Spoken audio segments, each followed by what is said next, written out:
aquí. ¿Sí? Ahí. Entonces, fíjense, como les indicaba, aquí pueden ver fácilmente las diferencias de elementos que están presentes en la fase, en la muestra.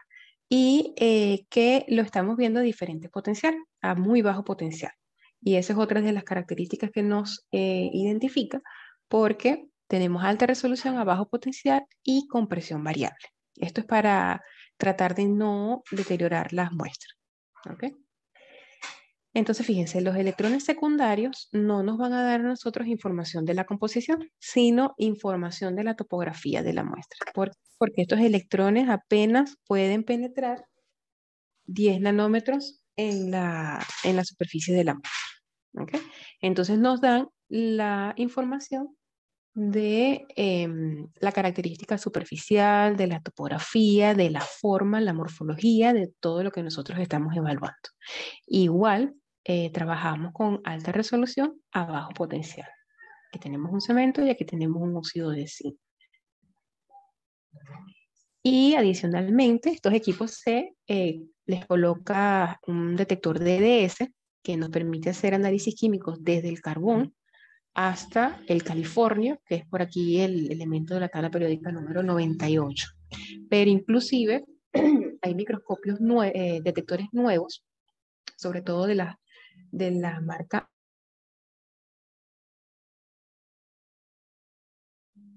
Hay detectores nuevos de la marca Oxford que nos permite evaluar incluso elementos tan livianos como el litio. Esto está siendo desarrollado, se desarrolló precisamente por la minería. Hay grandes reservas de litio tanto en Perú como en Chile, y acuérdense que ese es uno de los materiales principales de las baterías.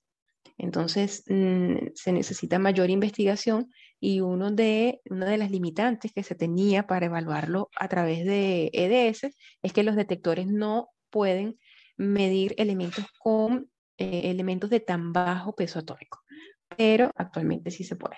¿Okay?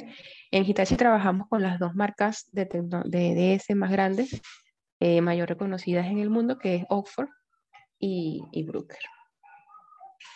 Así que por ese lado tenemos el respaldo de esas dos casas importantísimas. Entonces, ¿cuál es el principio del EDS? Simplemente tenemos una estimulación externa, que es nuestro haz de electrones, interactúa con el átomo de la muestra, y generalmente lo que provoca es que un electrón de un orbital sea expulsado del átomo. Evidentemente, el átomo no se puede quedar inestable. Entonces le dice a un orbital, digamos que vecino, que por favor le preste un electrón. Cuando ese electrón decae a ese otro orbital, se genera una radiación. Se genera un rayos X característico de cada uno de los elementos que están presentes en la tabla periódica. Y esa radiación, por ser característica, la puede detectar el detector, valga la redundancia, y nos permite entonces hacer EDS, bien sea puntual, como el que estamos observando aquí, de un área. ¿Ok? Podemos hacer un line scan, es decir, hacer un EDS a lo largo de esta línea, y nos permite hacer también un mapping. El mapping nos ayuda muchísimo porque nos permite determinar qué fases o qué elementos están asociados. Fíjense, aquí nosotros tenemos hierro y este es de titanio. Aquí tenemos este cuadrito que ustedes ven acá, está en la misma área que el hierro. Entonces es probable que la fase o eh, digamos, el compuesto que se está generando aquí sea de titanio y de hierro. Adicionalmente, estos equipos tienen que trabajar con vacío. Generalmente utilizamos una bomba rotatoria y una bomba turbomolecular. Simplemente se encargan de hacer el vacío en la cámara, ¿okay? Para que estos electrones no interactúen con las moléculas de aire, sino que lleguen directamente a la muestra. Pero también tenemos un desarrollo que permite entonces trabajar a bajo vacío, y luego les voy a indicar cómo fue que se ingeniaron en Hitachi para poder cumplir con esto y así poder evaluar muestras que no sean conductoras. Porque acuérdense que nosotros estamos trabajando con electrones, ¿verdad? Y los electrones necesitan, digamos que en muestras que sean conductoras, ellos fácilmente se van a conducir, no se van a quedar atascados en un solo sitio, para generar entonces lo que nosotros llamamos una carga, que la muestra se vaya a cargar y vayamos a ver es una mancha blanca y no podemos hacer ningún tipo de análisis. Para que eso no ocurriera antiguamente, las muestras se tenían que cubrir con carbón, con oro paladio, con platino inclusive, ¿ok? Para tener imágenes de alta resolución. Pero hay muestras biológicas que entonces hay que extraer toda el agua, hay que hacer punto crítico de secado, hay que cubrirlas con estos materiales y es todo un proceso, es muy engorroso.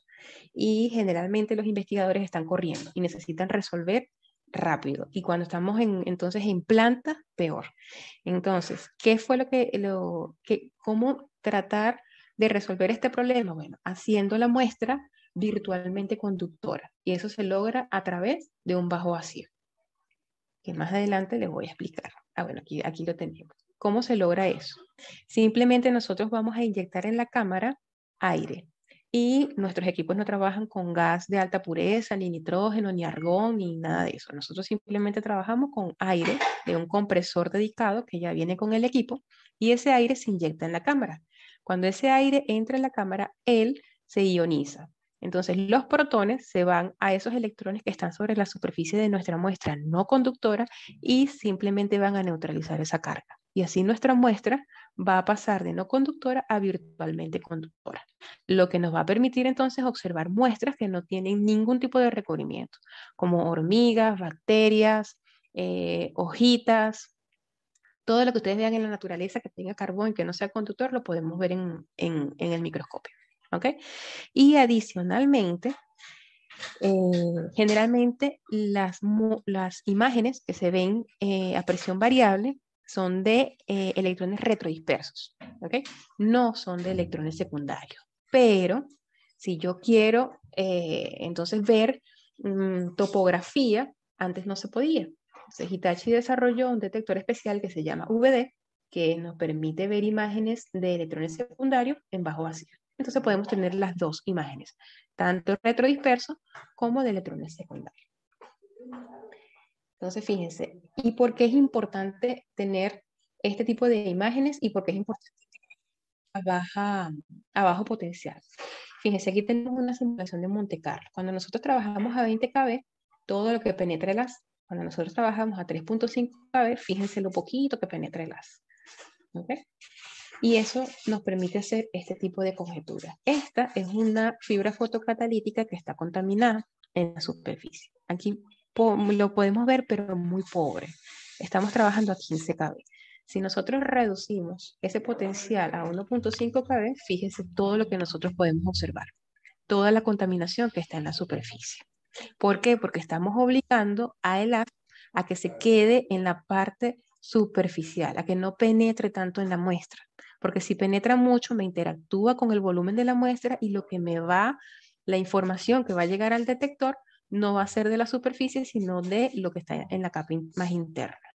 ¿Ok? Este es otro ejemplo. Aquí teníamos un polímero, ¿ok? Que también tiene una contaminación. Aquí estamos trabajando a 10, 5 y un cabrito. Y fíjense todo lo que puedo observar, toda la contaminación. Aquí no veíamos mucho y aquí estamos resolviendo. Yo no puedo hacer... Ok, entonces aquí estamos observando un recubrimiento. ¿Okay? Tenemos un recubrimiento de zinc. Y podemos decir, ¡ay, qué bonito nos quedó este recubrimiento! No tenemos grieta, porque estamos observándolo a 20 kb. Pero si nosotros reducimos ese potencial a 2.5, fíjense todas las grietas que yo estoy observando. Entonces ya aquí nosotros decimos, ese recubrimiento no sirve, ese recubrimiento no pasa. Y es simplemente modificando el potencial. ¿Ok?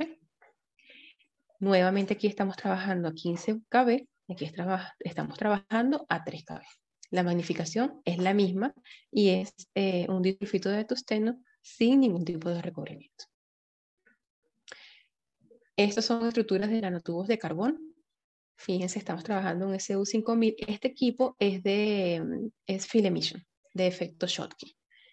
Y estamos apenas trabajando a 500 voltios. a una magnificación de 200.000x. ¿Ok? Y estamos obteniendo entonces estructuras del orden de, toda esta micromarca es 200 nanómetros. Cada una de estos espacios son 20 nanómetros. ¿Okay? Entonces, aproximadamente el diámetro de esto está entre 40 nanómetros aproximadamente. Y este es un imán de neodimio. Estamos trabajando a 2 kb, electrones retrodispersos y electrones secundarios. Y fíjense en la micromarca, 500 nanómetros. La aplicación de la microscopía electrónica. Yo les diría que por experiencia propia se puede aplicar casi que a todo, tanto en geología, materiales de metalurgia, paleontología y arqueología, o sea, dependiendo de lo que quiera buscar el investigador. Biomedicina, medicina, odontología. Muchas veces en odontología tenemos que evaluar las aleaciones que se colocan para cuando se van a hacer estos implantes dentales. En la parte de medicina ahorita que está el boom del coronavirus, una de las técnicas en las que se estudia este tipo de estructura no es por barrido, sino por transmisión, ¿okay? Pero es una de las aplicaciones. En botánica podemos ver el tipo de polen y una serie de estructuras, como les estaba mencionando, hormigas, que, como les digo, no necesitan ningún tipo de preparación. En electrónica, incluso en la parte de electrónica, perdón, una de las empresas que ha dado reconocimiento a Hitachi High-Tech es Intel, porque como ustedes saben, Intel es una de las pioneras en microprocesadores y microchip y todo lo que tiene que ver en la parte electrónica, y es un reto para Hitachi High-Tech cumplir anualmente con las demandas que ellos tienen, porque cada vez las estructuras son más pequeñas, entonces quieren aparte, no solamente que son más pequeñas, sino que hay dominios de carga y hay equipos especializados con software especializados que incluso les permiten determinar dónde está la carga positiva, dónde está la carga negativa. Entonces, gracias a todo ese desarrollo que ha llevado Hitachi High-Tech para resolverle los problemas a Intel, Intel le ha dado en varios años consecutivos el premio al proveedor por excelencia. Entonces, yo digo que uno de los botones mágicos que tienen estos equipos es un botón que se llama autofoco, autobrillo y autocontraste, porque permite pasar de esto a esto en cuestión de 7 segundos. Por eso ahorita no se necesitan expertos en microscopía electrónica de barrido con un doctorado para poder operar estos equipos. Evidentemente la experiencia les va a permitir saber cómo preparar una muestra, cómo se puede observar, si la podemos ver por retrodisperso, por secundario, o sea, si hay un conocimiento, pero tampoco es tan difícil. Eso a la medida que van trabajando con el equipo se van adquiriendo todos estos tips que les pueden ayudar, ¿no? Y las interfaces, fíjense, son interfaces muy sencillas. Simplemente, obviamente no basta en japonés, como se lo estoy indicando aquí. Puede estar en inglés o en español. Pero solamente les quiero mostrar aquí la interfaz, ¿no? Hay una cámara que les va indicando a ustedes la muestra en tiempo real en el equipo, y aquí lo están viendo en la imagen de microscopía electrónica. ¿Okay? Y por aquí está el botoncito que les digo, autofoco, autobrillo y autocontraste. Esta es una Navica.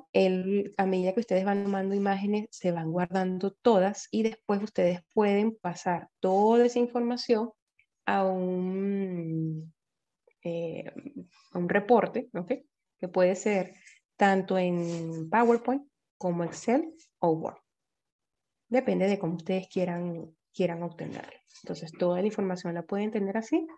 Y eso lo que les ayuda es a tener rápidamente lo que ustedes quieren evaluar, llevárselo a su casa y entonces determinar si la muestra está bien, si la muestra pasa, si no pasa, o en un análisis de falla, lo que ustedes estén evaluando. ¿Okay? Fíjense que las cámaras son bien sencillas, este por lo menos es el que les mostré que usan los niños, es un TM4000, trabaja igual a presión variable, todos los equipos de tungsteno trabajan a presión variable, tienen la Navica, el reporte, y este tiene el filamento aquí arriba y en cuestión de 5 minutos ustedes mismos lo pueden cambiar. Este es el filamento. Es bien compacto. Es bien sencillo, pero a pesar de que es sencillo, como les digo, llega a resoluciones de 8 nanómetros. ¿Y por qué podemos observar entonces a bajo vacío? ¿O qué nos permite? ¿Cuál es la ventaja? Bueno, ver este tipo de contaminación también, porque si tenemos a bajo vacío y a bajo potencial, una buena resolución, entonces podemos observar este tipo de contaminación y que no nos va a hacer falta cubrir la muestra para poder obtener imagen, porque imagínense, cubrimos esta muestra, entonces tapamos toda esta evidencia que tenemos acá y observar este tipo de muestras. Aquí tenemos un insecto, aquí tenemos una diatomea. Fíjense todo, cómo puedo resolver toda la estructura de la muestra. Este es un papel. Esto lo estamos viendo en retrodisperso y esto lo estamos viendo en secundario. ¿Sí? Esta es la hoja, ¿okay? La celulosa, y lo que ustedes vean brillante es la tinta. Este es un cabello. El cabello también nos puede indicar si es un cabello humano, si es un cabello animal, por las estriaciones. Y podemos hacer EDS si tenemos un detector de estos puntitos que están aquí arriba para determinar qué es. Entonces aquí podemos obtener también estas imágenes que se las coloco aquí para que vean. Fíjense, esto estamos trabajando en VD. Ese es el detector que les digo que abajo vacío permite ver electrones secundarios y estos son los electrones retrodispersos. Aquí vemos composición, podemos determinar que hay dos fases presentes y aquí vemos la rugosidad y todas las características topográficas. Esto es igual. Vemos VD y vemos retrodisperso. Fíjense que aquí hay una fase, que es esta que está aquí. Aquí simplemente nos está dando la topografía, pero aquí podemos ver que está presente un material con un peso atómico mayor. Y otra de las ventajas, hay un portamuestra especial que permite hacer STEM. STEM es como si pudiéramos ver una muestra para transmisión. O sea, se prepara la muestra y se coloca en una rejilla como si fuésemos a observarla en transmisión, pero a través de detectores especiales y de este portamuestra podemos colocarla en la cámara del microscopio y tener estas estructuras. Creo que esta es la piel. Sí, esto es piel de rata. Ujú. Y entonces aquí ellos se permite ver ciertas estructuras que para los biólogos significa algo, ¿no? Para mí que soy metalúrgica, yo veo son puros circulitos, pero para ellos puede significar que la persona tiene cáncer, o cuando estamos con cortes histológicos de riñones, de cerebro, de pulmón, para hacer biopsia, ellos pueden determinar a través del tamaño de estas células si la persona tiene cáncer, si es un tumor maligno, si es un tumor benigno. Entonces, para eso es que se emplea más que todo este tipo de, de imágenes. En cuanto a análisis químico elemental, también tenemos un software muy importante que es para la evaluación de minerales. Acuérdense que DS nos permite ver porcentaje de elementos, cuánto de hierro, cuánto de cromo, cuánto de magnesio. Pero en AMIX no vamos a ver el elemento, sino que vamos a ver el compuesto. Cuánto de apatita, de fluorita, de galena, de rutilo, de magnetita. ¿Ok? Porque es un software especializado que tiene una biblioteca de aproximadamente 4.000 compuestos. Entonces, él evalúa, él segmenta cada una de esas partículas que están embutidas, como las que ustedes ven aquí, él las va a colorear, va a hacer un EDS y le va a determinar a ustedes qué es lo que está presente en esa muestra. Y no solamente qué es lo que está presente, como ustedes lo ven aquí, sino el tamaño de cada una de esas partículas, que es de suma importancia para las personas que trabajan en minería, porque dependiendo del tamaño y de la posición de cada uno de esos minerales, eso les va a indicar el grado de liberación y entonces cómo debe ser extraído ese mineral. ¿Okay? Y esto lo hace de una manera muy rápida comparado con, digamos que tecnologías antiguas como el Cuesta. En cuanto a los análisis de fallas, fíjense, ustedes pueden ver estructuras, expresiones de fatiga, características que les pueden indicar a ustedes el inicio de la grieta, por qué se generó un mecanismo de falla de cada uno de estos materiales. Aquí estamos viendo una cast, se me fue la palabra, una fundición nodular, ¿ok? Y como esta, pues aparte ustedes pueden hacer análisis aquí en cada una de las fases que están presentes y verificar la información, la composición de cada uno de estos materiales. ¿Ok? Y otra de las aplicaciones es en la parte forense, que es una de las que también necesita desarrollo, ¿no? actualmente. Fíjense, este es un cabello de un animal. Fíjense que estas estrías son diferentes a esta. Este es de humano. Son diferentes. ¿Okay? Esta es una diatomea que puede estar presente en la escena del crimen y podemos decir que eso no es de la zona. Entonces ya podemos decir si pudo venir en el calzado o con la persona o con el sospechoso. Y hay otro análisis muy solicitado en la policía, que es el análisis de traza de disparo. Simplemente es buscar partículas que son características del percutor. Ellas tienen un tamaño muy característico, una morfología y una composición. Estos elementos no se consiguen generalmente en la naturaleza, sino que son añadidos en la pólvora para que cuando una persona dispare, eso quede en el brazo. Entonces después nosotros vamos con un portamuestra, tomamos la muestra del brazo de la persona y podemos entonces encontrar esta partícula. Si conseguimos esta partícula, es que la persona disparó. ¿Ok? Y esto simplemente es un análisis de un mineral que puede estar presente en la tierra para también determinar si alguien estuvo o no presente en una escena del crimen. Entonces, estos son los equipos que trabajan a presión variable. El que voy a enseñarles ahorita es el Flexen, es el que está en Dallas y es el que voy a operar para que ustedes vean cómo funciona el software. ¿Ok? Y el consentido es este, que está aquí en la Universidad de Ingeniería en Lima. Este es un Regulus 8230. Fíjense que la magnificación, la resolución a la que él llega es 0.5 nanómetros a 1 kb, aunque él puede trabajar a 30 kb, ¿ok? Pero esta resolución se puede conseguir con este potencial y él no trabaja a presión variable, porque es un equipo única y exclusivamente para nanomateriales, ¿ok? Para investigación. Entonces, aparte de tener este detector que ustedes ven por aquí, que es el convencional a 45 grados, él tiene un detector especial por acá atrás que se llama Flat Quad, que les permite entonces hacer EDS, que creo que lo comenté en la charla del profesor Esteban. Ese detector les permite hacer EDS en nanomateriales a potenciales muy bajos, porque cuando nosotros estamos haciendo EDS, se necesita que el potencial del equipo sea aproximadamente entre 15, por encima de 15 kb, para tener unos espectros bien definidos. Entonces, cuando estamos trabajando con nanomateriales, con nanoestructuras, y nosotros los vamos a observar por encima de 15 kb, esas estructuras se pueden deteriorar. Y generalmente el investigador necesita imagen y necesita el EDS. Entonces, para eso se desarrollaron este tipo de detector que no están en 45 grados, sino que están sobre la muestra, son sumamente delicados, ¿okay? Porque si se golpean se dañan. Son colocados encima de la muestra como si fuese un detector de retrodisperso y entonces la muestra es sometida a 5 kb, a 3 kb. Eso es más que suficiente para tener la señal y poder determinar entonces el espectro y la composición del material. Entonces son detectores bien especializados, son muy costosos, pero lo que permite entonces hacer el análisis a veces digamos que definitivo de una nanopartícula.